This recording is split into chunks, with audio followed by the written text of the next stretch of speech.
I was sitting right there, on the same couch where I used to rock my son to sleep, when I overheard my daughter-in-law say, "She's too old to understand what's happening. Just sign the papers for her." She didn't know I was awake. She didn't know I'd already seen the bank account. And she certainly didn't know that the woman she dismissed as old was about to take everything back. I was sitting right there, on the same couch where I used to rock my son to sleep, when I overheard my daughter-in-law whisper, "She's too old to understand what's happening. Just sign the papers for her." She didn't know I was awake. She didn't know I'd already seen the bank account. And she definitely didn't know that the woman she was trying to trick was about to take everything back. My name is Irene Walton. I'm 78 years old, and I've lived a long, quiet life. I've seen good years and hard ones, buried a husband I loved for 50 years, and raised a son I once believed would never betray me. We weren't wealthy, but we had love. Or so I thought. After my husband, Harold, passed, I moved into a small cottage just behind the home I helped my son Benjamin buy. I signed over the deed to him, thinking, let them build their life. I just want to be close to family. That's all I'll ever need. And for a while it was enough. Holidays. Sunday dinners. The sound of my granddaughter Maya running across the backyard into my arms. Then things changed. At first it was little things. The garden gate I used every morning was locked one day without a word. My house key suddenly didn't fit. The curtains in my kitchen were replaced with ones I never chose. They were making decisions in my home, without me. Then came the whispers. That rainy March afternoon, I'd fallen asleep in the living room chair with a blanket over my legs and the TV humming softly in the background. They thought I was out cold. I heard Alina say it clearly, like she'd practiced it a dozen times. "She's too old to understand. Just tell her it's a routine paper. She'll sign it." And Benjamin, my son, my only child, replied, "Yeah. Just hand it to her when she's distracted. She won't question it." My hands curled into fists under the blanket. I didn't move. I didn't let them know I was listening. But in that moment, my heart cracked in a way I can't describe. They didn't see me as a mother anymore. They saw me as a formality. The next day, Benjamin knocked on my door holding a folder labeled Mortgage Adjustment Agreement. He sat beside me on the couch, all smiles and charm. "Mom," he said, patting my hand, "just sign this. It's boring financial stuff. Routine. Nothing important." I took the folder with trembling hands, but I didn't open it. I just looked at him. Looked into the eyes of the boy I once rocked to sleep in this very room. "Why is my name no longer listed on the bank account?" I asked softly. His smile twitched. "What?" "I called the bank this morning," I said.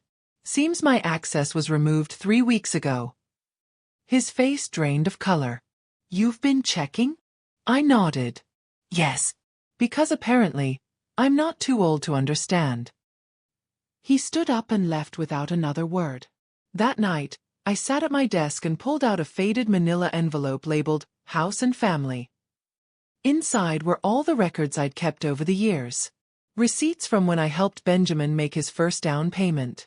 Records of the money I'd wired them during Benjamin's layoffs, the credit card I paid off just this once, and the tuition I covered for Maya's private school. I hadn't kept those records because I expected anything in return. I kept them because a part of me, a part I'd ignored for years, feared this day would come. I cried that night. Not for the money. For the betrayal. But when I woke the next morning, something had changed. I wasn't sad anymore. I was alert. I was done being naive. I called Martha Briggs, an old friend of mine who'd worked at City Hall for over 30 years. The kind of woman who always knew who to call and where the paperwork really lives. She came over the same afternoon with her purse full of determination and advice. "Irene," she said, setting down her mug of coffee with a thud, "you need to stop thinking like a mother and start thinking like a woman who still owns her damn life." She introduced me to Rachel Cho, a sharp young lawyer who came over the following Monday. Rachel listened, took notes, then looked me in the eyes and said, "You're not powerless. You're prepared. Let's take back what's yours." We got to work. First, We froze access to my remaining bank accounts and credit cards. Then we traced the financial transfers Benjamin and Alina had quietly pushed through. Turns out, routine repairs were actually siphoning thousands into a private investment account I was never told about. Rachel filed for a deed review, claiming elder coercion, especially since I wasn't given legal counsel at the time I transferred the property. Then came the stay.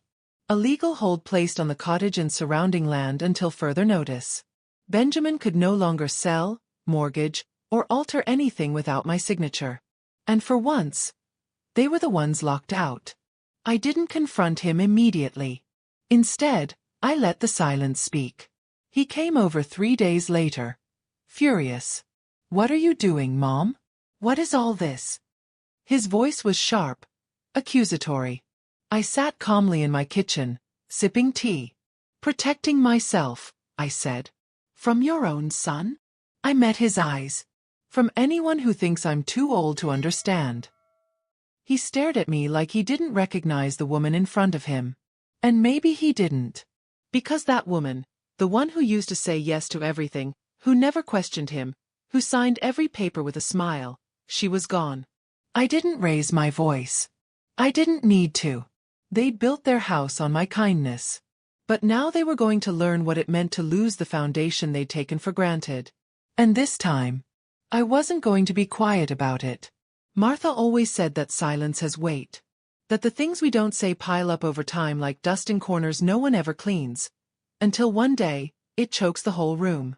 I had spent years being silent. But now I had started speaking. Through legal documents, bank orders, property holds. Through boundaries that could no longer be ignored. And let me tell you something. It felt good. Not angry. Not vengeful. Just right. I thought I would feel guilty, putting legal barriers between myself and my own son.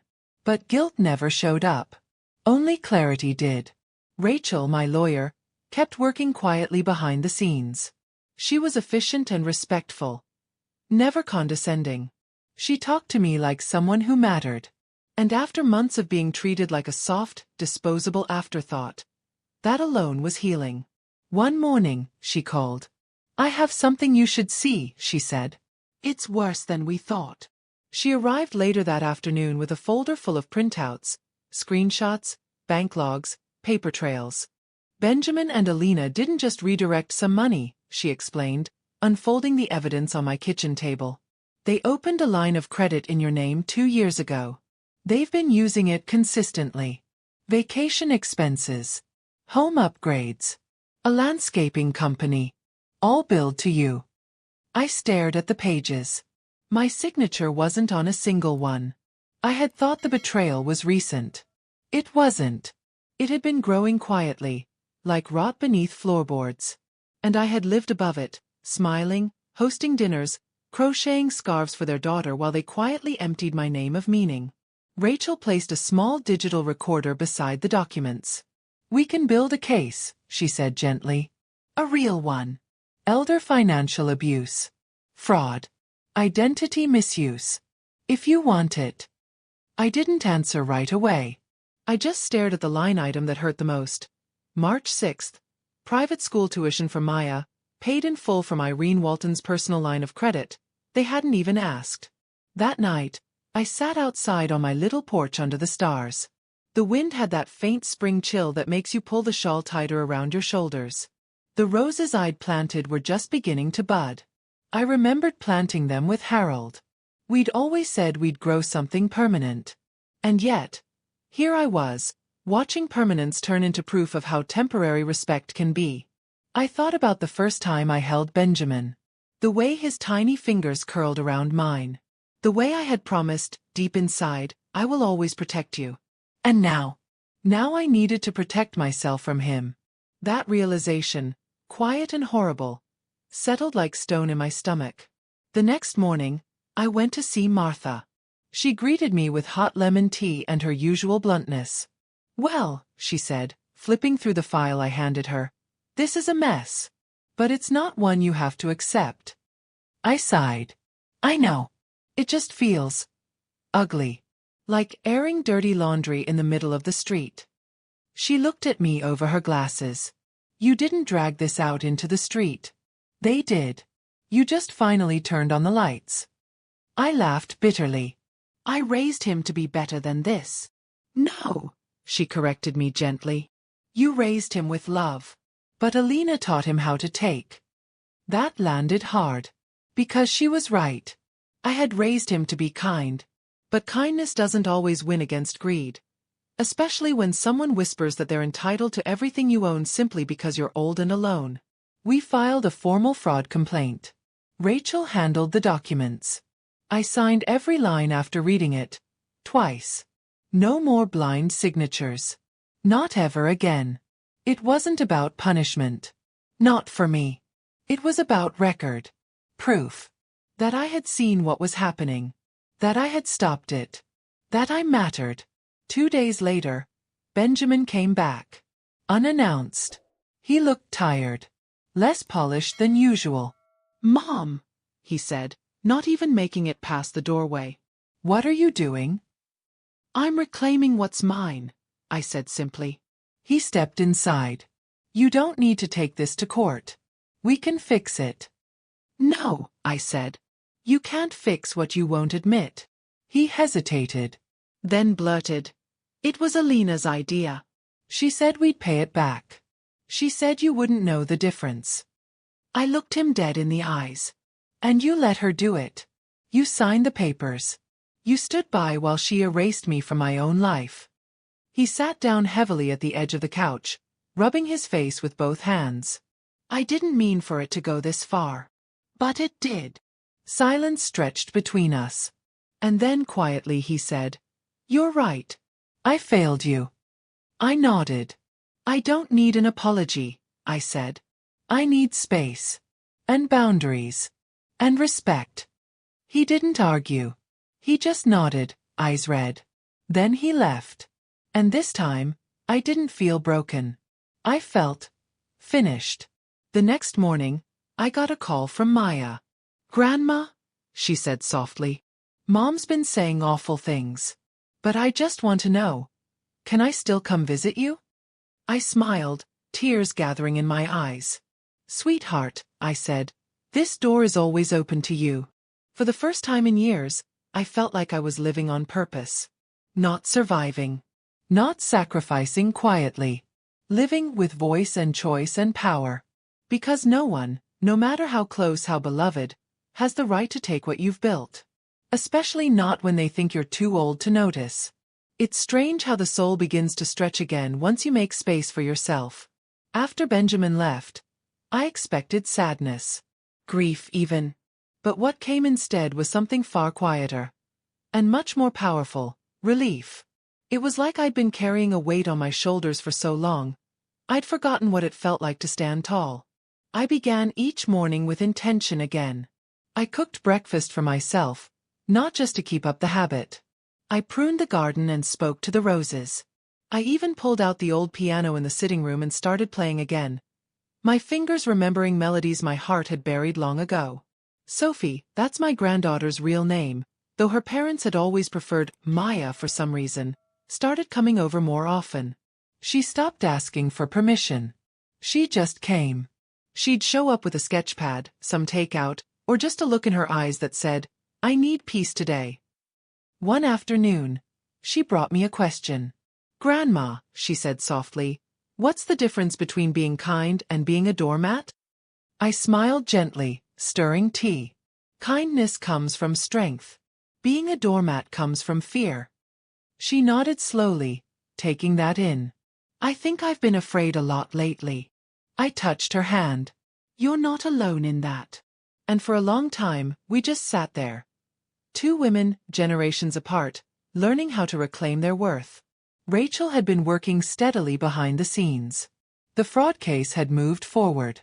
The court had frozen all activity on the deed and ordered an audit of the household expenses Benjamin and Alina had charged in my name. One line item stood out. A charge for in-home care. Except I'd never had a nurse. Not once. Rachel looked me square in the eyes when she explained it. They've been billing the state, she said, claiming you were medically dependent. They're not just draining your assets. They've been taking public money too. I stared at her, numb. They were using me, I whispered. As a business. That's when the anger came. Not loud or messy, but steady. A deep current of fury, focused like fire in a furnace. I wasn't going to let them get away with it. Not this time. Not ever again. Martha came over the next day. She'd heard about the state audit. You ready for the last piece? She asked. I blinked. There's more. She handed me a manila envelope. Another one, but heavier. This, she said, is everything you still legally own, including that tree-lined strip behind the house. It was never transferred in the original deed. They assumed it was part of the property. I opened the folder. Sure enough, the records were clear. That land still belonged to me. Rachel confirmed it that afternoon. Technically, the land behind their home, including their parking area, is yours. They paved over your land years ago without filing a proper easement. I raised an eyebrow. So if I wanted to, you could fence it off, she said, smiling. I didn't say anything then. But I started planning. That Saturday, Sophie and I walked the garden path. She pointed to the back area near the hedge. Is it true, she asked, that the land back there is actually yours? I nodded. She laughed softly. Are you going to build something? Maybe, I said. Maybe something that reminds them I'm not so easily erased. Construction began the next month. A tall wooden fence, painted ivory with rose vines at its base. A garden bench beneath an archway. A walking path. A lockable gate. Benjamin tried to come down one day while the crew was digging posts. He looked furious. You can't just cut us off like this, he shouted across the yard. I stood there, hands folded in front of me. You did that, I said. This is me drawing the line where it should have been all along. He stormed off. And I turned back to the workers and said, please continue. Later that week, Sophie handed me a sealed envelope. I want you to read this, she said. It's for school. But it's also for you. It was an essay, titled simply, The Woman They Underestimated. It talked about me. About how she'd watched me shrink over the years, quietly, while her parents made all the noise. How she thought I was fading. Until I stood up. My grandmother taught me that you don't need to shout to make a point. You don't need to punish to reclaim power. You just need to remember who you are. And act like it. I cried reading it. The soft, warm kind of tears. Not grief. Just release. There's a quiet strength in being underestimated. It lets you move in silence. It lets you prepare. And when the moment comes to reclaim what's yours, you don't need to scream. You just need to show up, ready, clear, and unafraid. It's one thing to find your voice. It's another thing to use it in public, where people who once pitied you now have to see you for what you've become. That's what the courtroom felt like. Not dramatic like television. No slamming gavels or shouting lawyers. Just polished tile floors, hard wooden chairs, and a judge who looked like she had read far too many stories just like mine. But this one wasn't a story. It was my life. And I was ready to defend it. Rachel stood beside me, calm and composed, explaining the fraudulent charges, the forged signatures, the misuse of my credit, and the state funds filed under elder care. The judge didn't say much, just listened, quietly, flipping pages. Alina didn't even show up. Benjamin sat at the opposite table, pale and silent. There was no fight left in him. Just the weight of everything he'd allowed. When the judge ruled in my favor, granting full financial restoration, voiding the fraudulent documents, and ordering an investigation into the false medical claims, I didn't cheer. I just breathed. Like I'd been underwater for years, and finally found air. Afterward, Benjamin approached me outside the courthouse. Mom, he said quietly, I don't expect you to forgive me. But I want to thank you. For not pressing charges. I looked at him for a long time. You're still my son, I said. But you're no longer my burden. What you do with your second chance is up to you. Just don't think for a moment that I'm still the same woman who let you walk all over her. He nodded, eyes full of shame. I turned and walked away, feeling taller than I had in years. Back home, the first thing I did was plant lavender along the new garden path near the fence. Sophie helped me dig the holes. The scent clung to our skin and clothes as we worked. "You did it, Grandma," she said. "They can't touch you anymore." "They never should have," I said. "But I let them. That's what hurts the most." She paused, then said, "I told Dad I'm applying for a scholarship out of state." I stopped digging. Looked at her. "And what did he say?" "He said it's just another thing I don't understand," she replied. "But I think I understand more than he ever will." I touched her hand. "Go. Make a life that's yours." That's all I ever wanted. For someone to live freely, with no debts they didn't choose.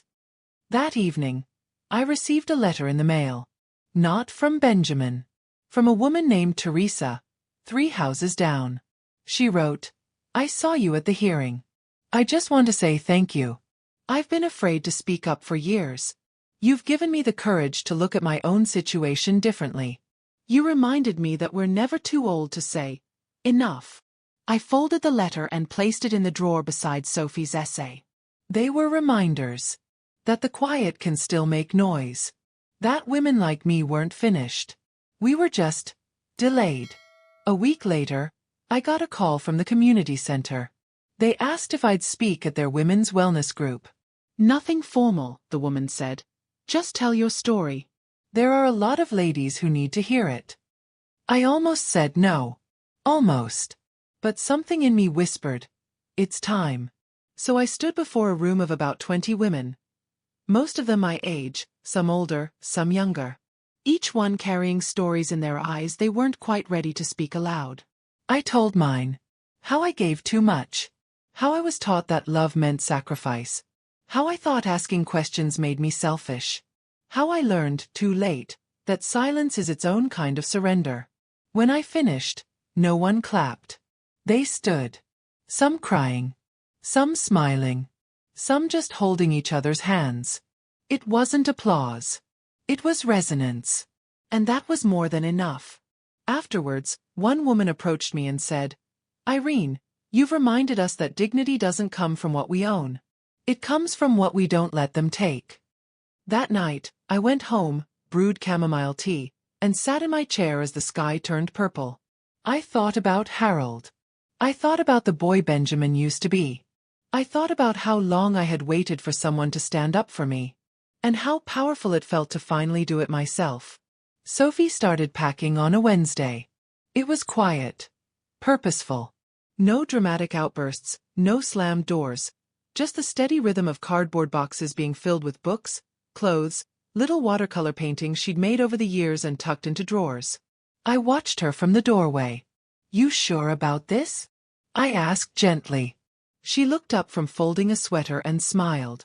"More sure than I've ever been about anything." And I believed her. She had been accepted to a university 2 states away. Full scholarship. She'd applied on her own, written the essays on nights when her parents assumed she was asleep, asked me for edits in secret. Benjamin didn't take it well. "She's too young to move so far," he said when I mentioned it over the phone. "She doesn't understand how hard it'll be." But the truth was, he didn't understand. Sophie had grown up under the weight of everyone else's expectations. Quiet. Compliant.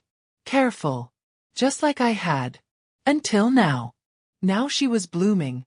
And nothing could stop her.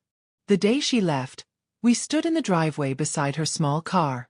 I handed her a sealed envelope. "It's not money," I said. "You've already earned everything that matters. It's just something I wrote." She tucked it into her glove compartment. "I'll read it when I get there," she whispered. Then she hugged me, tight. Like she didn't want to let go. "I'll be okay," she said, voice breaking. I kissed her forehead. "You'll be more than okay." And I meant it. The house felt different after she left. Quieter, yes. But not empty. There was still life here. Just a new kind of life. One with space. Breath. Peace. I filled my time writing letters. Not to anyone in particular. Just for myself. Memories. Lessons. Things I wished someone had told me when I was younger. I started calling them letters to the woman I was. Some were gentle. Some were brutal. But all of them were honest. Then one morning, a package arrived. It had no return address, just my name, handwritten in neat, tight lettering. I opened it slowly, and inside was a letter. From Alina. My hands tightened. I almost tossed it away. But curiosity won out. Irene, I know I'm probably the last person you want to hear from. I don't expect forgiveness. I just want you to know something you were never supposed to find out.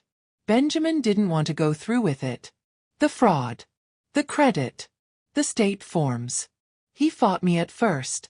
But he was drowning, and I convinced him that you were strong enough to handle it. That you'd never know. I justified everything I did. Told myself you had more than enough. That you didn't need so much control. But the truth is, I was afraid. Afraid of becoming you. A woman who gave and ended up alone. I'm sorry. For all of it.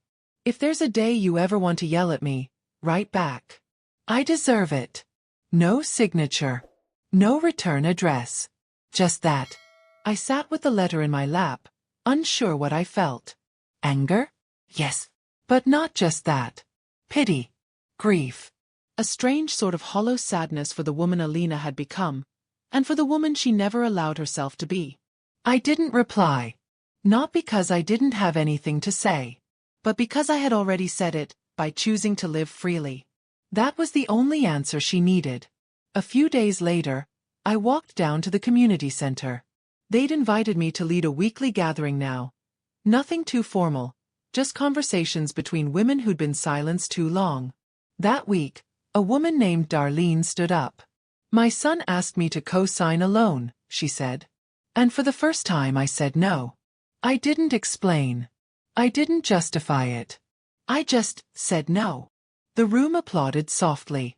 Not loud, but with that same warmth I'd come to recognize.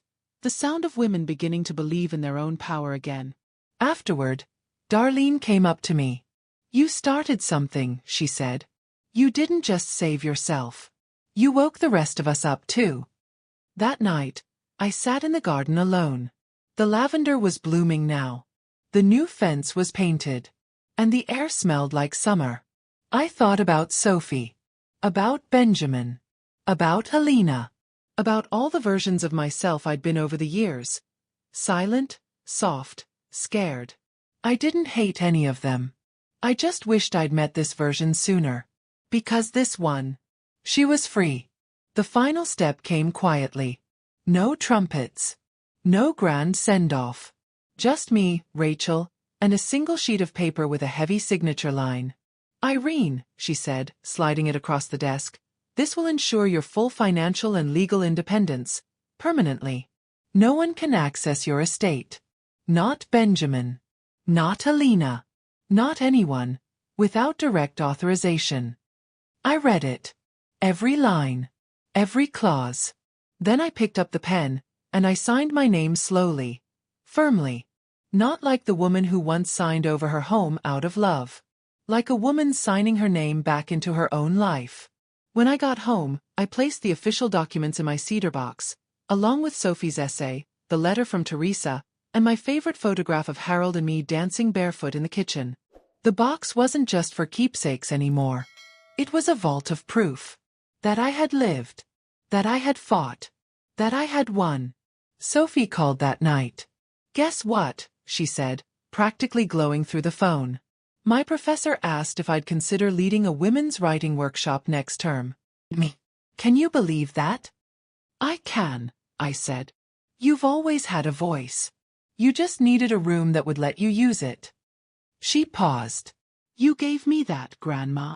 I smiled. You walked through the door on your own. But I'll always keep it open. The next morning, I was watering the roses when I heard the gate open behind me. I turned, surprised. It was Benjamin. He looked older. Not in years but in wear. His eyes carried something I hadn't seen in a long time. Humility. I called ahead, he said quickly, holding his hands up. Sophie said it might be okay. I said nothing. Just waited. I'm not here to ask for anything, he said. I just wanted to see you. Not as your son. Just as someone who remembers who you were before all of this. I blinked. You mean before you tried to erase me? He winced. Yes. We stood there, the garden between us. The silence wasn't heavy this time. I'm trying, Mom, he said. I'm working with a counselor. I've distanced myself from Alina. Sophie talks to me more now. I nodded once. That's between you and Sophie, I said. As for me, I don't know if there's a place for you in my life anymore. But I appreciate that you came here honestly. Finally. He nodded slowly. I'll respect whatever you decide. Then he looked around the garden, tears gathering in his eyes. You made this all from scratch, didn't you? No, I replied. I made it out of everything you thought I'd lost. After he left, I sat on the bench under the arbor, listening to the bees, watching the wind ripple through the lavender. I didn't feel triumphant. I didn't feel bitter. I felt sovereign. Like a country finally standing under its own flag again. The next week at the community circle, a new woman joined us. Her name was Jean. She was in her late 60s, wore a gray coat with one button missing, and her hands trembled when she spoke. I've been living with my daughter and her husband for 5 years, she said. They say I'm forgetful. That I don't need to know about the finances anymore. That it's better if I just rest.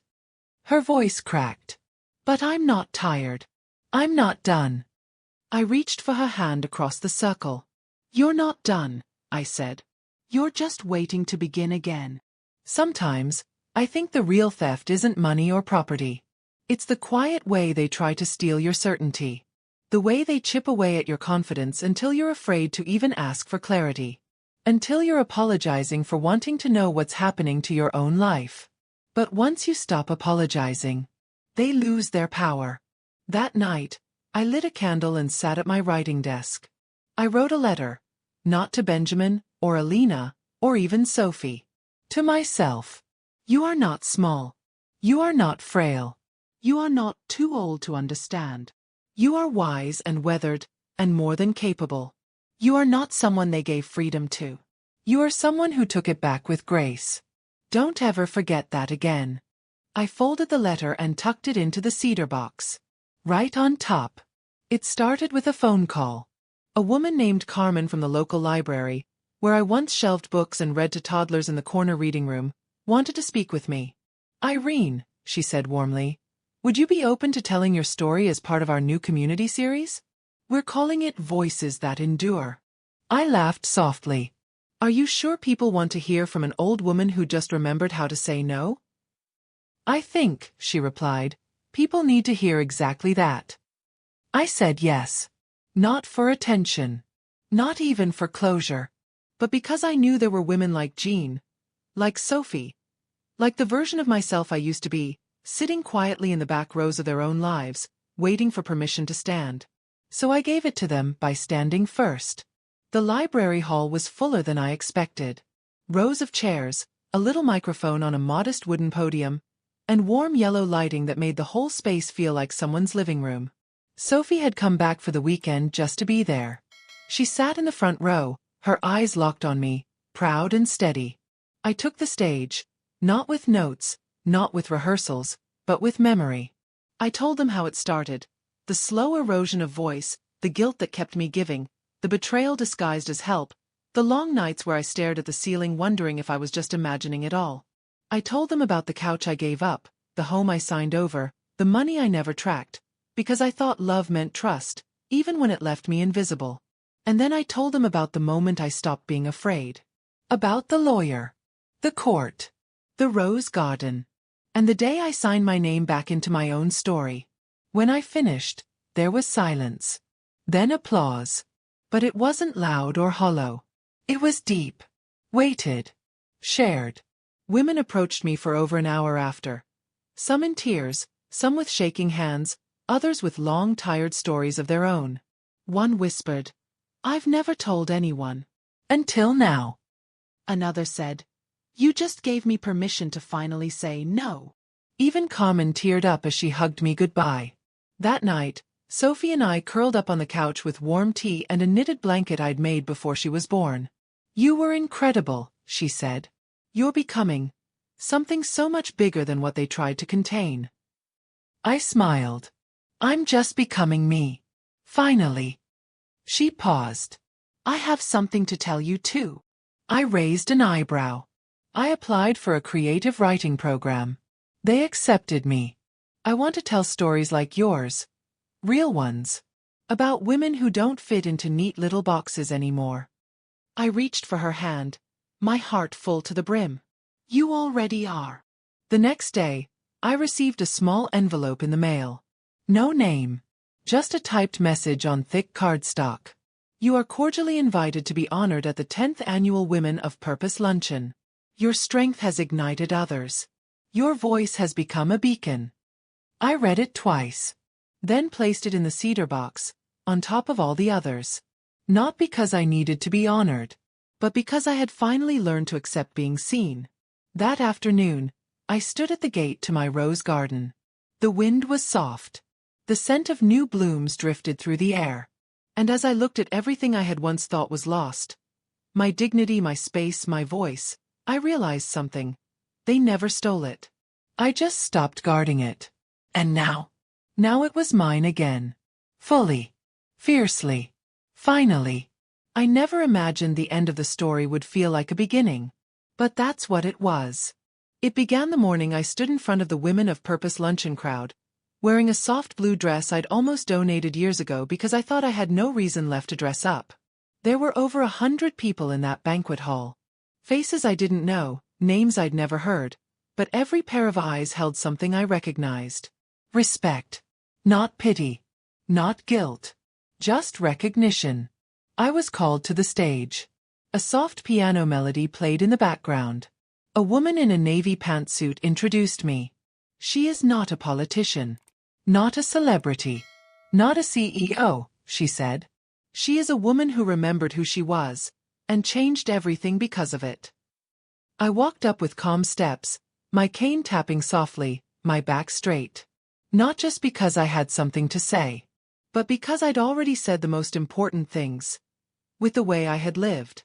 That day, I didn't tell my story again. Instead, I told theirs.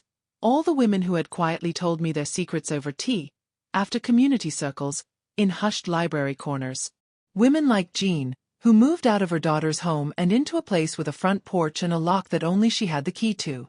Women like Darlene, who started keeping her own bank account again. And women like Sophie, who was sitting at a table near the front, her notebook in her lap, writing every word I said. I ended with this. We are not burdens. We are blueprints.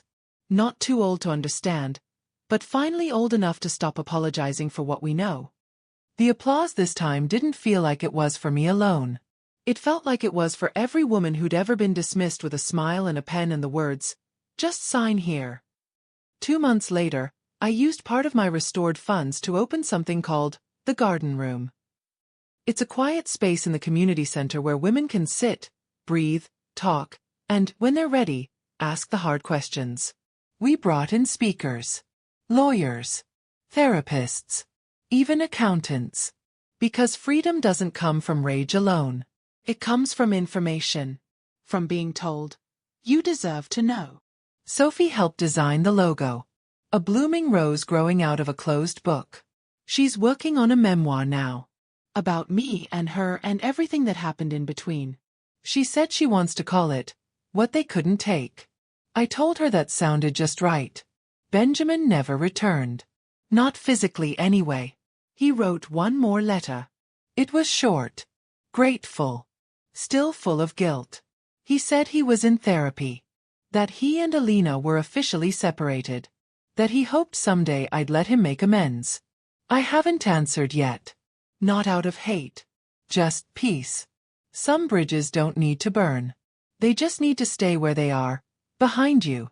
The rose garden has grown wilder since the day I fenced it. Not unkempt, just fuller. More alive. Like it's not afraid anymore to take up space. Sometimes, I sit in my chair beneath the arbor and write. Sometimes I just listen to the wind.